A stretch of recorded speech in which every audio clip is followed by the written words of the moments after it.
And I know there's a lot of new people here. My name is Nicole. I'm a person in recovery. My sobriety date is July 13th of 2015. My drugs of choice were more, everything, whatever you have.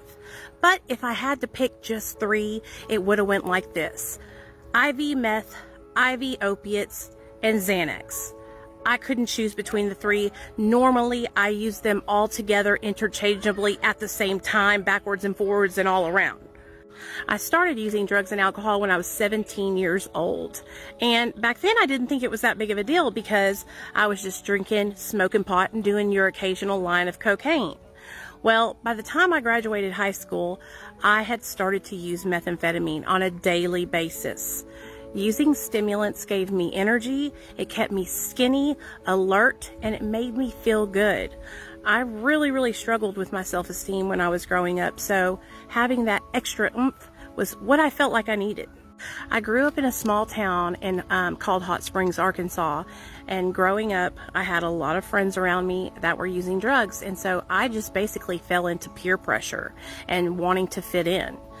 Little did I know that I had the disease of addiction. See, my addiction was manifesting itself in my life before I ever picked up a drink or a drug. When I was a little girl, and I still do to this day, struggle with my weight. Food addiction is real for me. Spending money is real for me. Gambling is real for me. Sex addiction is real for me. And all of these things, a lot of those things I started noticing when I was little, like with the food, sugar, wanting to buy things all the time, that kind of stuff. My addiction took a really hard turn downward spiral whenever I got caught with methamphetamine in 2008. And I ended up going to prison in 2009 and didn't get out till 2010. I thought that was my rock bottom, but little did I know my fucking rock bottom had a trap door.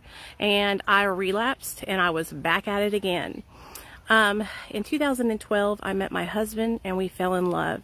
And by 2013, I had found out that I was pregnant with my son. This is where it gets hard for me to talk about because a lot of people judge me for this, but it's my truth. While I was pregnant with my son, I was abusing methamphetamine and I gave birth to my son high on methamphetamine.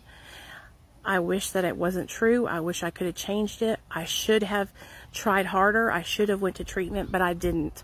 And so I'm sharing that with you today because I want to help you. Going to treatment after my son was taken away from me a year later was my rock bottom, and I've been sober ever since. I'm celebrating 6 years July 13th.